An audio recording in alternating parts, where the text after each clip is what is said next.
Hi friends, good evening. I'm Dr. Ashutosh Gupta, and today we are going to talk about the genome to the baby. So we are living in this genomic era. So meaning thereby that genes and genetics and genetic testing, it is not that sort of difficult as far as the technique is concerned, and they are not that costly. So meaning thereby they are available, right? So every now and then we identify that any single individual being affected, so which we call as a proband. So or the subject under investigations gets investigated thoroughly, and then also for all practical purposes all those genomes are being looked around for, but then also the answers to those questions are not forthcoming. So meaning thereby that there could be some genetic conditions, there could be some multifactorial conditions, there could be some complex conditions in which we identify that the environment also plays a role with the expression of the genes. So for all those things across, if you do some genetic tests, then also the answers are not forthcoming. So why is that?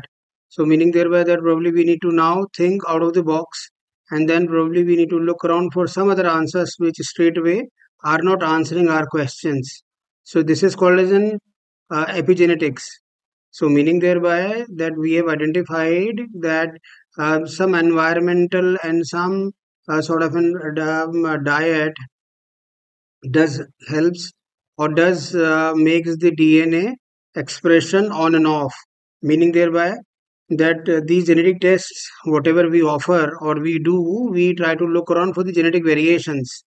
So if they are none, meaning thereby कि अगर genetic कोई खराबी नहीं है, तब भी हम ऐसा समझ सकते हैं कि जो डीएनए है वो स्विच ऑफ हो जाता है। तो वो कुछ ऐसी कंडीशंस हैं जिनकी जिसके दौरान डीएनए में कोई जीन सीक्वेंस नहीं हो रहा है, फिर भी वो जीन साइलेंस हो गई है, and it behaves as a we do have a genetic mutation in the background.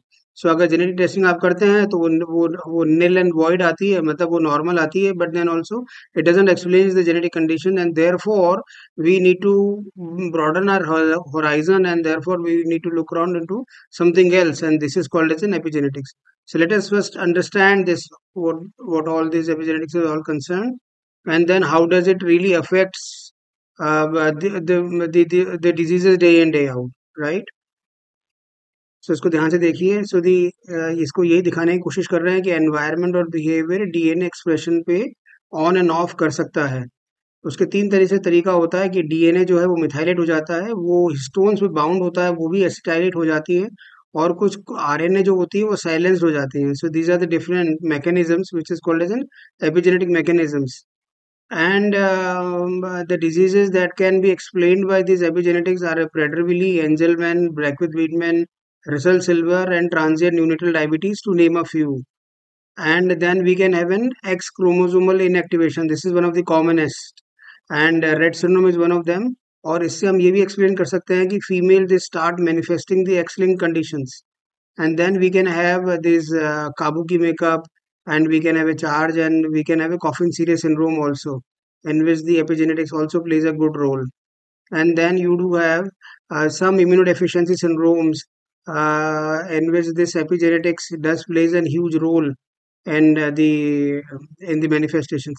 Mitochondrial genome भी नॉर्मल होने के बावजूद भी माइटोकॉन्ड्रियल डिजीजेस हो सकती हैं, और इसको हम एपिजेनेटिक्स से एक्सप्लेन कर सकते हैं, right? And then comes the cancer predisposition genes, meaning thereby this epigenetics can lead to colon cancers, Lynch syndrome, breast and ovary syndrome, and the fragile X, autism spectrum, schizophrenia, depression can also be explained by this sort of a mechanism. And so the type 1 diabetes, obesity, and then we can have this adult onset diseases, and therefore they can be very well explained by the mechanism called as an epigenetics. So this environment is a very environment effect of the environment is very dynamic. So it affects the DNA methylation, histone acetylation, and the expression of the RNA, right? So how do you control is this, that you do a very strict sort of a calorie restriction, you do a nutritional optimization, and then you decrease the stress, avoid alcohol, right? And it is called as a health optimization. So health optimization before planning a pregnancy should be done for 3 to 6 months before it really can affect. the intergenerational, and therefore this is how it is, right? So what we've learned is this, that the environment and the diet, they can play a great role in the DNA getting silenced. DNA में कोई genetic mutation नहीं होने के बावजूद भी जो DNA का जो फंक्शन है जिसको प्रोटीन बनाना होता है वो साइलेंस हो जाता है, तो जो adequate amount of protein, the quality of the protein and the quantity of the protein definitely gets affected, and therefore we do have the disease manifestation. So उसको किस तरह से हम मॉडिफाई कर सकते हैं? ऐसा कर सकते हैं कि हम थोड़ा सा मेटाबॉलिक कंट्रोल रखें, हम एडिक्वेट अमाउंट ऑफ एक्सरसाइज करें, स्ट्रेस से दूर रहें, अल्कोहल, सिगरेट या हैवी मेटल्स जिसमें कि एयर पॉल्यूशन भी इंक्लूडेड है उसको भी हम किसी तरह से अपने आप को बचाने की कोशिश करें. दूसरा, health optimization before we are planning a pregnancy and all those stuff.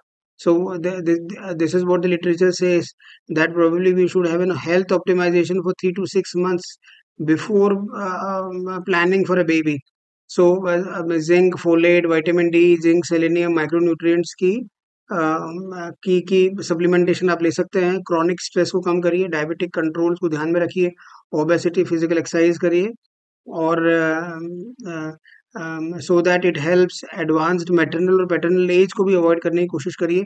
So that all these things, the diet, the chronic sort of an inflammation, gut microbiome को भी ध्यान रखिए. तो chronic inflammation happening anywhere in our body, whether it is a metabolic syndrome or could be a diabetes or an IDDM or a diabetes or a bad gut, chronic inflammation leads to DNA degradation, and therefore DNA gets methylated and silenced, and therefore this can lead to the DNA being silenced by three mechanisms, and therefore this can be in stepping stones for the disease onset, and can really affect the how the disease progresses, meaning thereby that this promoter region for BRCA1 gets methylated, and therefore we can have a breast ovary cancer, right? So if we do the genetic mutation, we'll identify that there are none, but then the if we do a testing onto a breast tissue which is called as somatic tissue, अगर हम test करते हैं, so this would be classical for BRCA1 negative, जैसे breast cancer में हमको मिलता है. So meaning thereby that all these things are reversible. The good part is this, this epigenetic changes. So diet, environment, and chronic inflammation happening in our body, this can be reversible by doing some sort of a diet modification. If required, we can get onto a drugs, or and therefore we can maintain a health optimization, and therefore we can prevent or delay this DNA methylation happening, and epimutations and epigenetics, right? Thank you very much for your patience.